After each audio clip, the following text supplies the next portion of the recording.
श्रीमद् भागवतम स्कंद तृतीय अध्याय प्रथम विदुर द्वारा पूछे गए प्रश्न श्लोक संख्या 33 शब्दार्थ अनुवाद भावार्थ शिष्यमदेशी भक्तिवेदांत स्वामी प्रभुपाद के द्वारा। कच्चित् शिवं देवकभोजपुत्र्या विष्णु प्रजाया इव देवमातुः या वै स्वगर्भेण दधार देवं त्रयी यथा यज्ञविधानमर्थम्। शब्दार्थ कच्चित क्या, शिवम ठीक ठाक, देवक भोज पुत्र्या राजा देवक भोज की पुत्री का, विष्णु प्रजाया भगवान को जन्म देने वाली, इव सदृश देवमातु देवताओं की माता का, अदिति का, या जो वै निसंदेह स्वगर्भेण अपने गर्भ से दधारा धारण किया देवम भगवान को त्रयी वेद यथा जितना की यज्ञवितानम यज्ञ के प्रचार का अर्थम उद्देश्य। अनुवाद जिस तरह सारे वेद याज्ञिक कार्यों के आधार है, उसी तरह राजा देवक भोज की पुत्री ने देवताओं की माता के ही सदृश भगवान को अपने गर्भ में धारण किया। क्या वह यानी देवकी कुशल से है?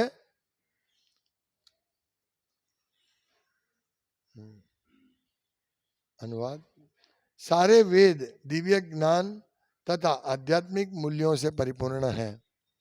इस तरह भगवान कृष्ण की माता देवकी ने वेदों के साक्षात अर्थ रूप में भगवान को अपने गर्भ में धारण किया। वेदों में तथा भगवान में कोई अंतर नहीं है। वेदों का उद्देश्य भगवान को समझना है और भगवान साक्षात वेद है।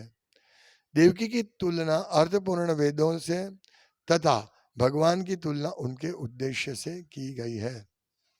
ओम अज्ञानतिमिरान्धस्य राम राम राम हरे हरे हरे कृष्ण। माता देवकी की कितनी उच्च स्थिति है जो महात्मा विदुर वर्णन कर रहे हैं। विष्णु प्रजाया एव देव मातु, जिन्होंने विष्णु को जन्म दिया, गर्भ में धारण किया। विष्णु प्रजाया सबके आदि कारण है भगवान विष्णु, और उसी को गर्भ में धारण करके जिस प्रकार देवता की माता ने गर्भ में धारण किया, ऐसा उन्होंने धारण किया। यावे स्वर गर्भेण दधार देवम, उन्होंने अपने गर्भ में भगवान को धारण किया था। और भगवान देवकी माता के गर्भ में हमारी तरह नहीं रहते ऐसे बद्ध अवस्था में। भगवान सच्चिदानंद विग्रह है, वो कहीं पे भी और सभी जगह पे प्रकट हो सकते हैं।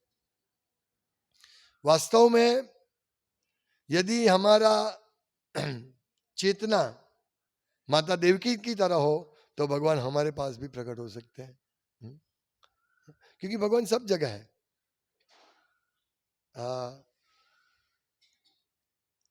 हम देख नहीं सकते भगवान को, लेकिन प्रकट हो सकते हैं। तो जब भगवान प्रकट होने वाले थे देवकी माता के घर में, तो सबसे पहले वे वसुदेव के मन में प्रकट हुए।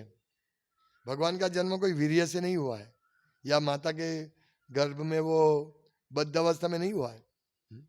भगवान पहले वसुदेव के मन में प्रकट हुए। वसुदेव कौन है? वसुदेव यानी शुद्ध सत्व गुण में अवस्थित। वसुदेव अवस्था क्या है? शुद्ध सत्व गुण में अवस्थित होना, इसको वसुदेव अवस्था कहते हैं। काफी लोग सत्व गुण में अवस्थित होते हैं, लेकिन शुद्ध सत्व अवस्था ही वसुदेव अवस्था है, और वही अवस्था में भगवान प्रकट हो सकते हैं। इसलिए वसुदेव के मन में प्रकट हुए शुद्ध सत्व अवस्था में, और फिर उनके मन से देवकी के मन में भगवान गए, और फिर इस प्रकार से वो उनके गर्भ में उनको धारण किया। तो ये वह स्वगर्भेण दधार, कौन है वो त्रयी, त्रयी यानी वेद। तो यज्ञ वितानमर्थम, मतलब यज्ञ के हेतु क्या है? अर्थ। वो यज्ञ का हेतु यानी वेद का हेतु क्या है? वेद का हेतु उद्देश्य है भगवान। वेदेश सर्वेरहमेव वेद्य। तो ये वेदों का उद्देश्य को अपने गर्भ में धारण किया देवकी माता। प्रभुपाद यहाँ बहुत सुंदर समझाते हैं। सबसे पहले तो वेद को समझाते कि वेद क्या है। कल हमने पूरा वेद के ऊपर एडवांस कोर्स, ओवरव्यू कोर्स लिया था भगवत गीता का। तो वेद क्या है? वेद यानी ज्ञान, और ऐसा ज्ञान वेद में है कि वो कभी भी चेंज नहीं होता है, ना तो उसको अपडेट करना पड़ता है। वेद के ज्ञान को कभी अपडेट नहीं करना पड़ता है, वो अपडेटेड है। क्यों अपडेटेड है? क्योंकि वो भगवान ने दिया है। जो भगवान भूत, वर्तमान और भविष्य, इन तीनों कल्प परिकल्पना से पर है। भगवत धाम में न तो भूतकाल है, न वर्तमान है, न भविष्य है। वहां काल का प्रभाव नहीं है। काल, भूतकाल, भगवान के धाम में काल का प्रभाव नहीं, शुद्ध सत्व गुण है वहां। वहां कोई तमोगुण रजोगुण नहीं है। काल का प्रभाव इस भौतिक जगत में है। इसीलिए भगवान ये तीनों, वर्तमान, भूतकाल और भविष्यकाल, ये तीनों काल से परे हैं। ये हम नहीं समझ सकते, हम ये अवस्था में नहीं है, इसीलिए हम नहीं समझ सकते। हम काल के अधीन हैं।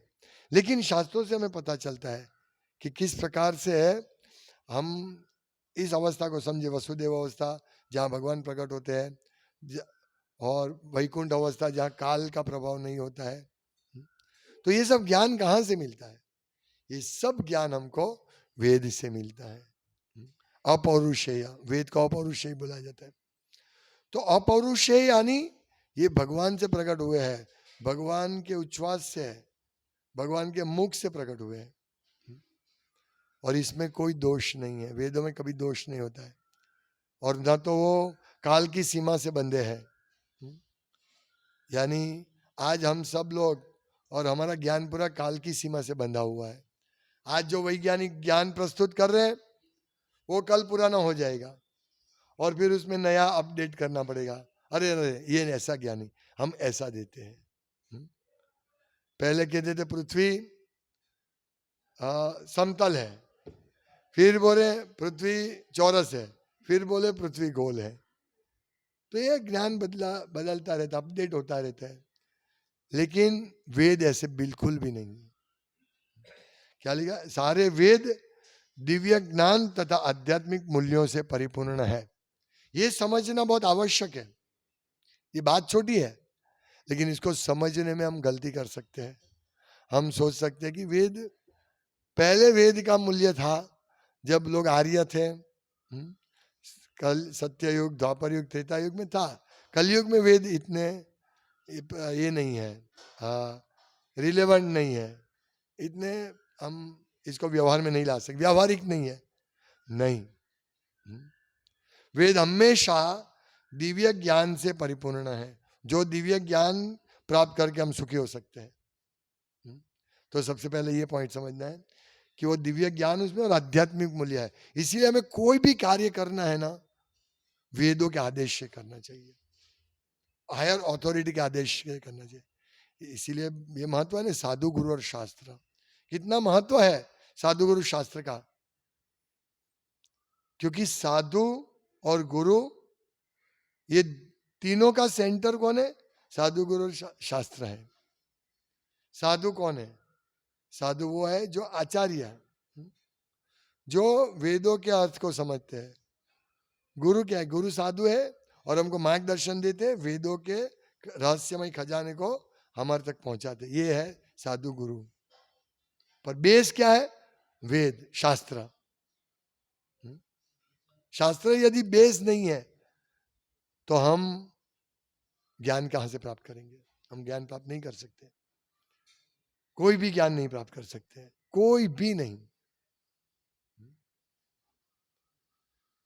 और आज हम देखते हैं पूरे समाज में, पूरे विश्व में अंधाधुंधी फैली हुई है, क्योंकि सबने वेदों का त्याग कर दिया है।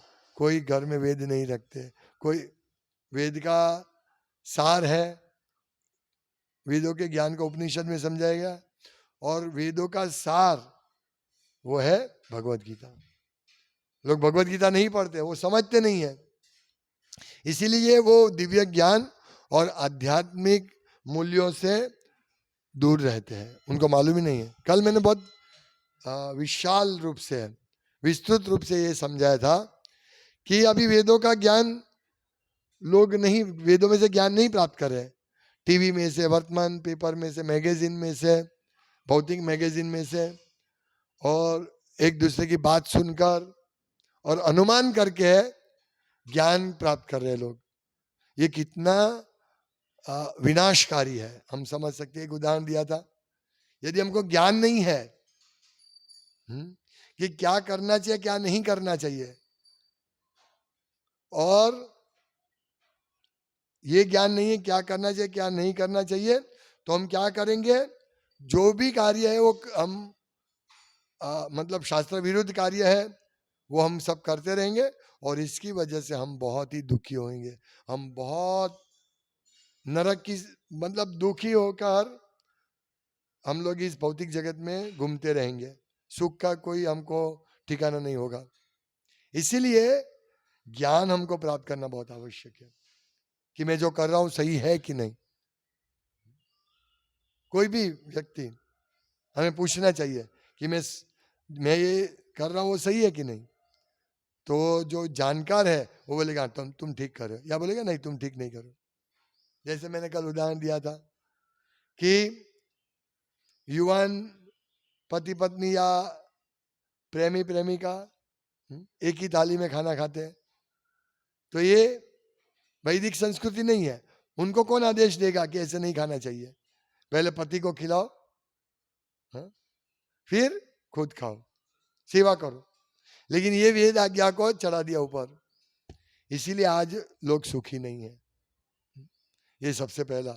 और बहुत सारी ऐसी वेदों की आज्ञा है जो हम नहीं करते हैं। जल्दी सो जाना चाहिए रात को, जो हम नहीं करते, सुबह जल्दी उठना चाहिए, ये सब आज्ञा है। ये सब आज्ञा को हम छोड़ देते हैं आध्यात्मिक, जिससे हमें आध्यात्मिक मूल्य हमको मिलेंगे, हमें दिव्य ज्ञान मिलेगा, वो हम छोड़ देते हैं, इसलिए हम दुखी हैं। तो ये भगवान कृष्ण को माता देवकी ने वेदों के साक्षात अर्थ रूप में अपने गर्भ में धारण किया। देखिए सोचिए, अभी हम वेदों को जानने का प्रयास कर रहे हैं, लेकिन यहाँ तो देवकी माता को साक्षात वेद समान गिना गया है। यहाँ लिखा है ना, जिस तरह सारे वेद याज्ञिक कार्यों के आधार है, वेद क्या है, यज्ञ के कार्यों के आधार है, उसी तरह राजा देवक भोजी की पुत्री ने देवताओं की माता के सदृश भगवान को अपने घर में धारण किया। यानी वेदों का उद्देश्य कौन है, भगवान, और वेद क्या है, स्वयं देव की, जो उन्होंने धारण किया है। ये कोई सामान्य बात नहीं है। देवकी माता वसुदेव अवस्था में है, शुद्ध सत्व गुण अवस्था में, तभी भगवान आएंगे। भगवान ऐसे थोड़ी हमारे कुटुंब में थोड़ी आ जाएंगे, जहां पापाचार चलता है, कोई वेद के नियमों का पालन नहीं होता है, वहां नहीं आएंगे। इन्होंने देवकी और वसुदेव ने कितने सालों तप किया था, हम तो तप करने के लिए तैयार नहीं और योग्य भी नहीं है इस कलयुग में।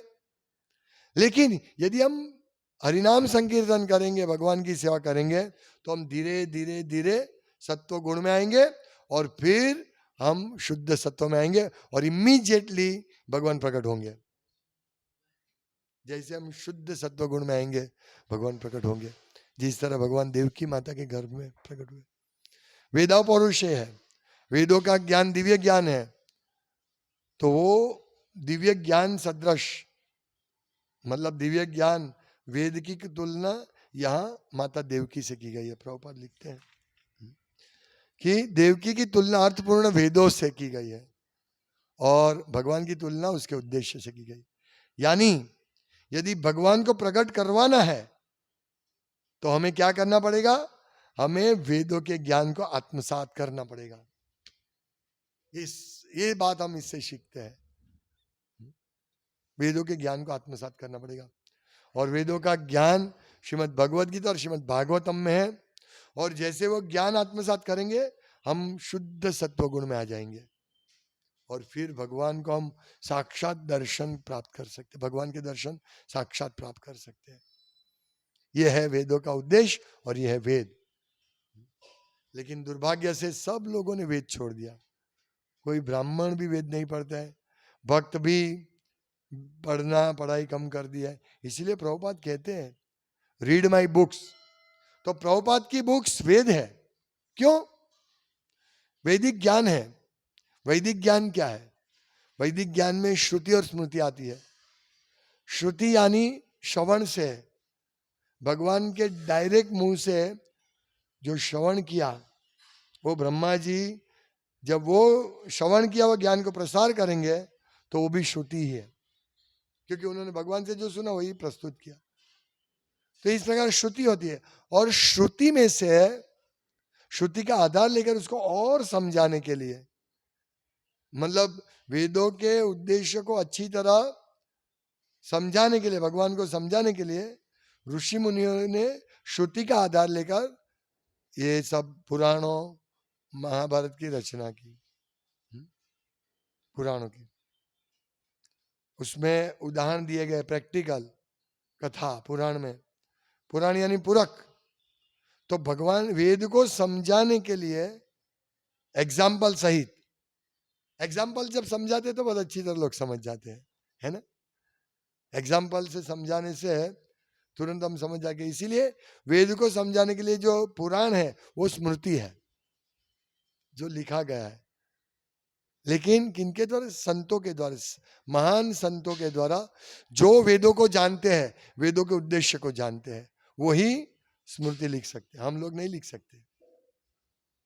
जिस दिन हम लोग भी वेदों के अर्थ को समझ जाएंगे ना, हम भी लिख सकते हैं, वो भी स्मृति है। तो ये प्रभुपाद है, उपनिषद श्रुति है, श्रुति है।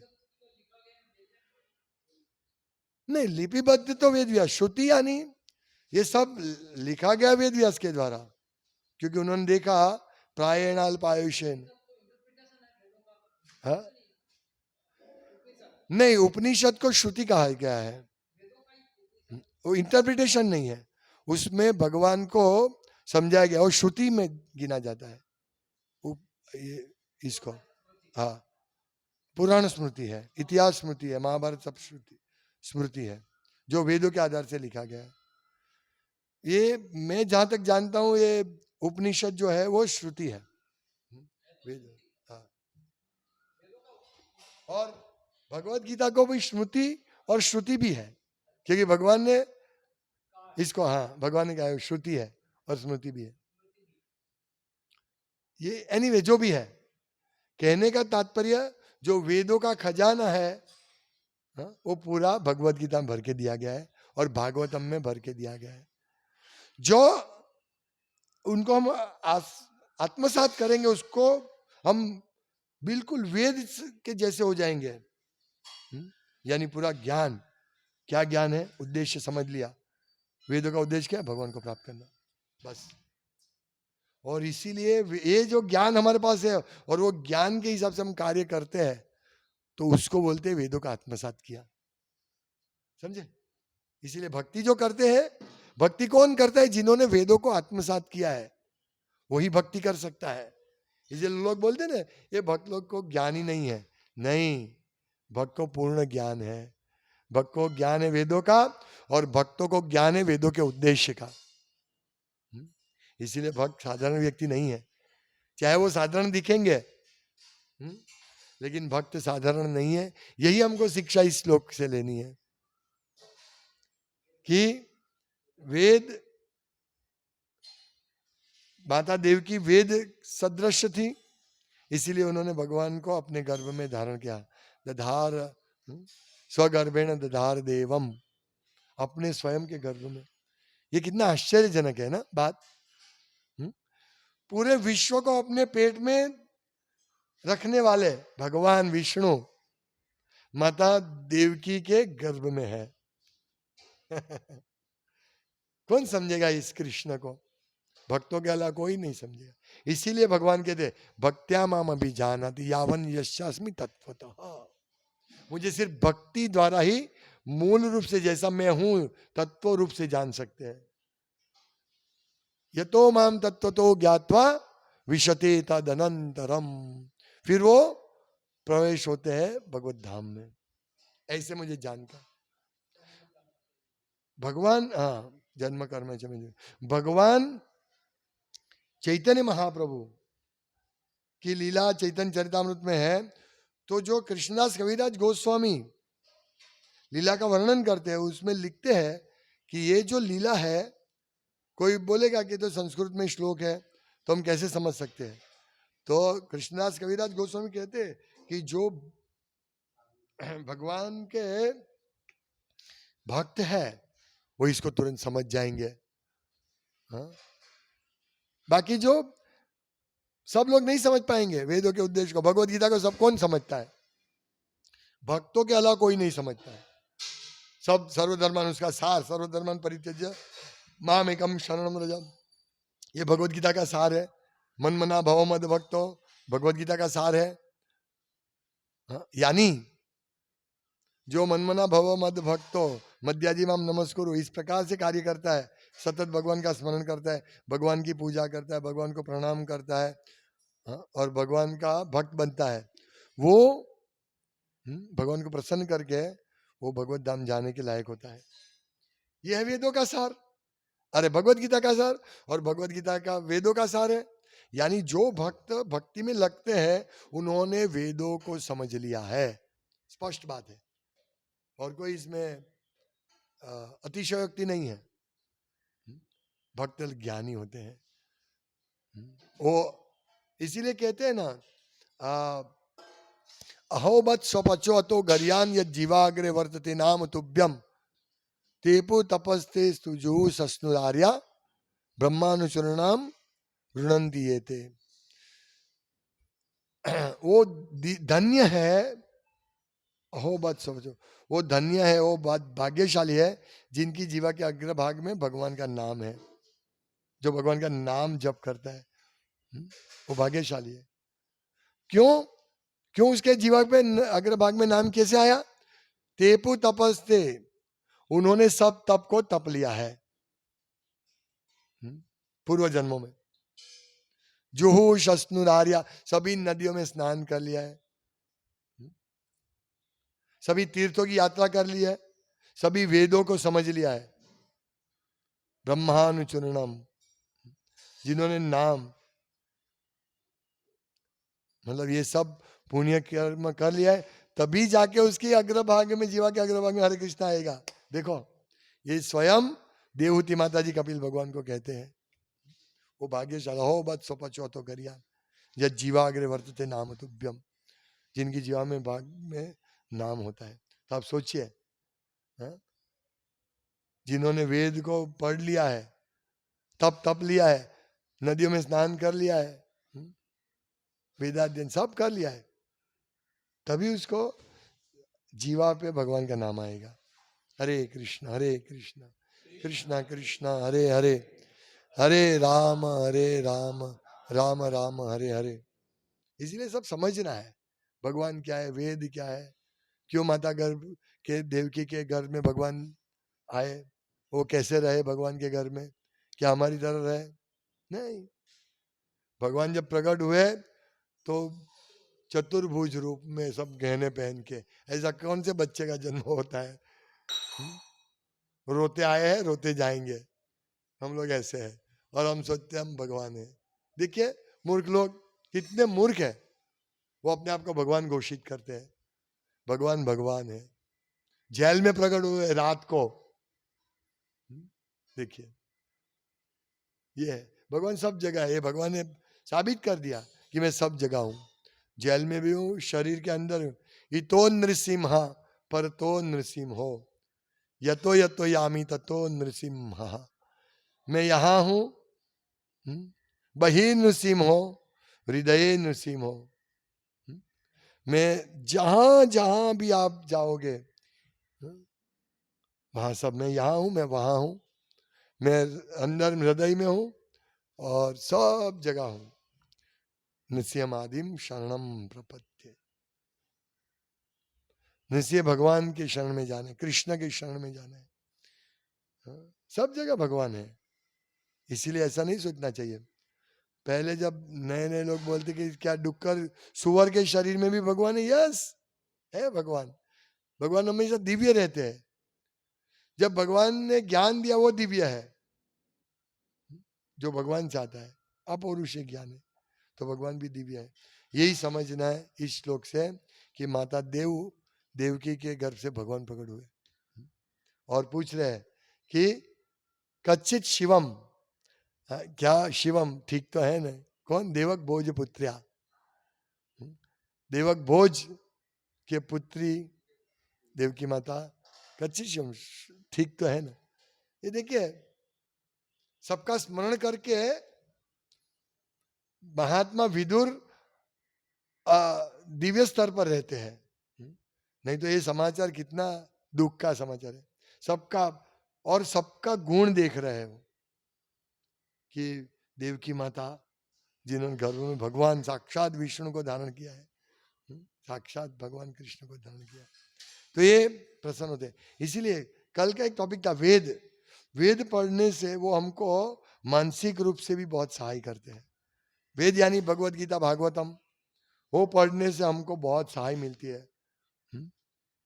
इसीलिए हम लोगों को रोज भगवत गीता भागवतम पढ़ना चाहिए, सभी रूप से सहाय मिलती है। हम देख सकते हैं इसको, पर उसमें क्योंकि हम लोग प्रॉपर मार्गदर्शन में नहीं होंगे तो हमको वेद समझ में नहीं आएगा, मतलब भगवत गीता भागवतम समझ में नहीं आएगा। इसीलिए प्रॉपर मार्गदर्शन में रहकर हमें समझ, इसीलिए साधु गुरु शास्त्र। देखो वेदों का अर्थ कहाँ से मिलेगा? वेद में जीवन का उद्देश्य लक्ष्य है, लेकिन वो हमको समझाएगा कौन? वो है गुरु। गुरु और साधु, और गुरु साधु के मार्गदर्शन से वेदों को समझेगा और वो हमको समझाएंगे। इसीलिए कड़ी है, पूरी चेन है, एक दूसरे के ऊपर आश्रित है। हम वेदों को समझ नहीं सकते, इसलिए हमको गुरु चाहिए। अभी नेक्स्ट जो हमारा ओवरव्यू कोर्स है अगले बुधवार को, हम यही है गुरु की योग्यता और शिष्य की योग्यता क्या है। तो इस प्रकार हमको समझना है इस भागवतम को। हरे कृष्ण। श्रीमद् भागवतम की जय। शिला प्रभुपाद की जय। वाञ्छाकल्पतरुभ्यश्च कृपा सिन्धुभ्येव च पतितानां पावनेभ्यो वैष्णवेभ्यो नमो नमः। दन्ते निधाय तृणकं पद्यो निपत्य कृत्वा चकाकुशतमेतदहं ब्रवीमि। हे साधव सकलेव विहाय दूरात् चैतन्य चन्द्र चरणै गुरुतानुराग। हरे कृष्ण कृष्ण कृष्ण हरे हरे, हरे राम राम राम हरे हरे।